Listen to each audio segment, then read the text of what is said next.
Happy Memorial Day to you all. And today we are going to finish looking at the parable of the prodigal son.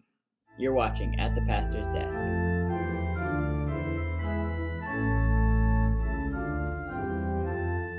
So today we're going to be looking at the second part of this parable, and that is the exchange between the father and the elder son, the firstborn. Obviously, it's important to know what happened in the first part of the parable.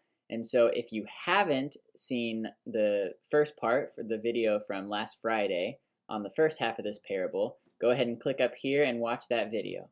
Go ahead, watch it. I'll wait for you.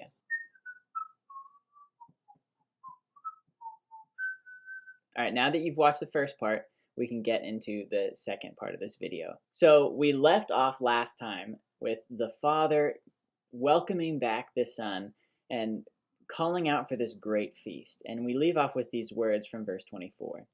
For this my son was dead and is alive. He was lost and is found, and they began to celebrate. So the son who was considered dead is now alive. He was lost, but now he's found. Of course, we talked about how this is baptismal language. And so there's great celebrating, this feast, this joy of the lost being found, the sinner being brought into that Eucharistic feast, that feast of heaven. And so now we get into the second part with the elder son. And we'll see that this elder son doesn't really like his younger brother or what the father does for him. Let's get into it. Now his older son was in the field, and as he came and drew near to the house, he heard music and dancing. And he called one of the servants and asked what these things meant. And he said to him, Your brother has come, and your father has killed the fattened calf, because he has received him back safe and sound. So the older brother is out in this field, he's working, which shows this vast property that the father has, which means the inheritance that they would receive is huge, especially the older brother who would receive 2 portions of this inheritance. So we're talking huge property here. And he begins to hear this music being played, which would signal a feast, because you wouldn't just play music back in that day. Only a very special event would dictate having music.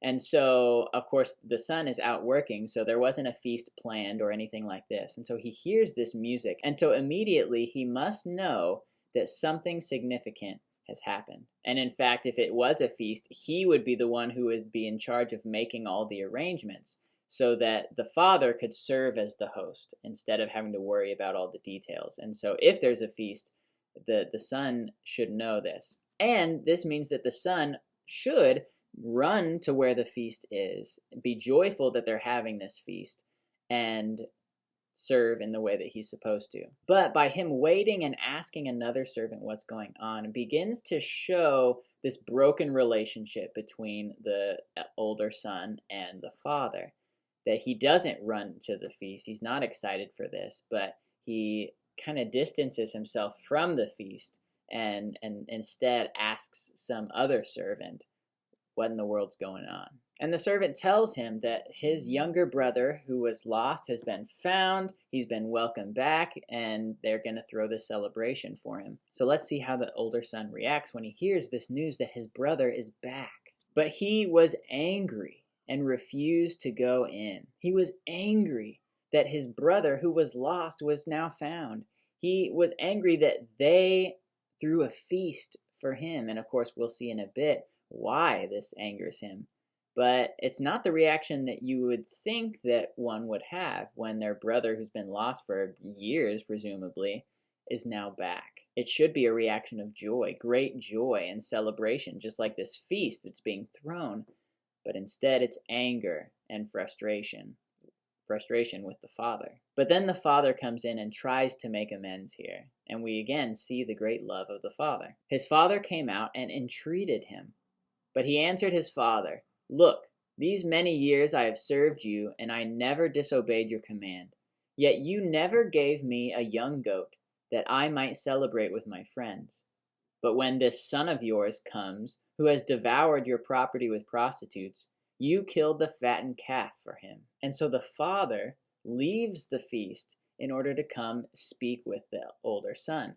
And entreats him to come in, urges him, is trying to get him to come into this feast. He's not showing any anger at this point, which he would be rightly entitled to with this older son not coming into the feast, but he doesn't show that.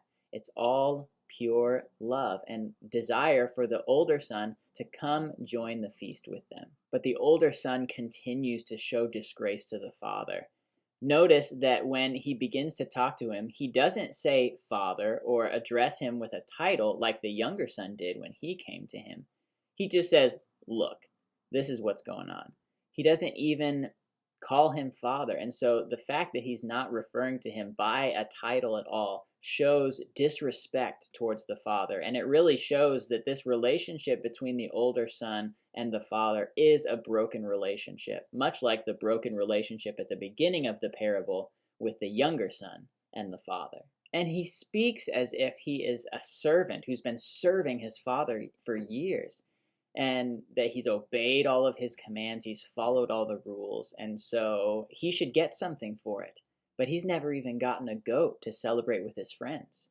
And so he sees this as some great injustice. And we see a picture of the Pharisees here, that they thought that they've been doing everything right. They've been obeying these rules, and so they should get something for it. Not this younger brother who has been horrible and sinned against God and lives a horrible life. They shouldn't receive anything. It should be us, the Pharisees, who get all the good. And lastly, this older son makes false accusations against this younger son. He claims that he has wasted his money on prostitutes. But there's no way that the son would know this. And so he's really just slandering the younger son here. He's breaking the 8th commandment. And it's all stemming from his anger and his frustration, ultimately with the father. But again, we see the love of the father here. The father would be completely in his right to punish the older son for not referring to him by title, to not accepting and obeying his command to come into the feast. He would be totally within his right to punish this son and be angry with him. But we don't see that. We see love, we see compassion, we see a desire for this son to come into the feast and join them and celebrate. And he said to him, Son, you are always with me, and all that is mine is yours. It was fitting to celebrate and be glad, for this your brother was dead and is alive. He was lost and is found. So he starts off by calling him son.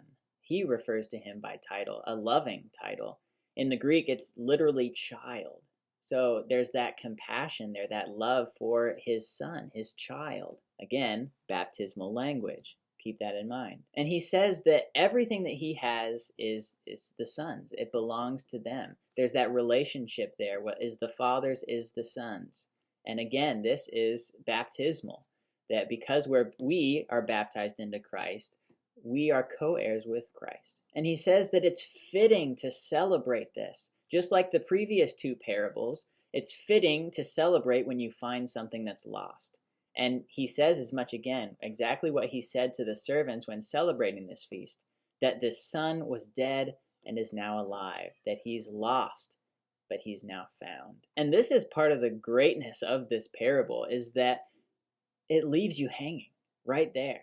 We don't know what the older son did. He could have heard this and repented, said he was sorry, and entered into the wedding feast to celebrate the return of his brother. But he also could have continued in his unbelief in that broken relationship and said, no, I am rejecting your invitation into this banquet, into this feast. And so we don't know exactly what happens. And it's important to realize this and remember that this parable is directed towards the Pharisees. So Jesus here wants to leave this cliffhanger for the Pharisees to say, you are the older brother here. The sinners and tax collectors, they are being with me. They are repenting of their sin. They have been lost, but they've been found. And so are you going to celebrate with me the great finding of these lost ones? Or are you going to continue in your unbelief, in your pride, your arrogance, thinking that you should have the best because you think you followed all of these rules even though you haven't? And so this parable really is putting this scenario before them and saying, what are you going to do? Are you going to celebrate or are you not? And we don't know the reaction of the Pharisees right off the bat. Of course, we do know later on that they end up killing Jesus on the cross. And so odds are that they did not repent. And so this is the parable of the prodigal son. And really, I think it should have a different title, because the central character in this parable really is not the prodigal son. Yes, he's a big part of it, and it's one that many people like to focus on because it does teach something good. But the central character here really is the Father. This parable shows the complete love and mercy of the Father in all circumstances. When the younger son is asking for him to die so that he can have the inheritance, he grants him that. And when he returns, instead of being angry, he welcomes him in and slaughters the fattened calf to throw this feast for him. And when the elder son is angry, he goes out to him from the feast to entreat him into the feast, doesn't show any anger, calls him his child, his son, and desires for him to join them. And so this love of the Father, that's really the center of this parable. Like we've talked about in the past, that we should read these parables as a description of who God is and what God does for us, instead of how is this about me and what I can do. This parable really is about the Father and his love. And so we really should call this parable the parable of the loving Father rather than the prodigal son. But we do learn an important lesson from the prodigal son, and that is, in connection with the loving Father, that you can be forgiven. That if anything, you're the prodigal son who's gone away, who has sinned, and you can be welcomed back. You can be forgiven of all your sins. Oh, we got a guest here. Hey, bud. Do you want to come say hi real quick? Say hello. Oh. Oh, what a sweetie. Oh, here comes another one. Oh, man. You want to come say hi?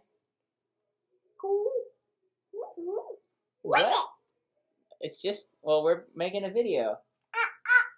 You want up real quick? Oh, man. All right, can you say hello? Hello, and welcome to the Sandy. Please take a seat. The content is about to begin. You? Oh, my goodness. All right. Can you guys say bye-bye? Bye-bye. Say, we'll let Dad finish the video now. No. Oh. Anyway, where was I? We were talking about how the prodigal son does teach an important lesson, and that all can be forgiven. It doesn't matter what you do, how badly you've sinned. If you turn to the Father and ask for forgiveness, he will forgive you, and you will be welcomed into that banquet, into that feast. And there will be great celebration in heaven. And also, this feast, we have a foretaste of this feast in the Lord's Supper, and it kind of serves in the same way that, you know, we have closed communion. We don't just let anybody into this feast, this banquet that we partake in on Sundays. But when someone is found, when they have come to faith, when they believed in God, then they are welcomed into that feast with us. And there's great celebration and great joy. And so we even have a foretaste of that in this in our service, in the divine service. Well, thank you for watching. Hope you enjoyed seeing these kiddos. Be sure to like the video, leave any comments with questions you have. Check out other videos if you've missed any, and we'll see you later. Can you say, thanks for watching, God bless? Thanks for watching, God bless.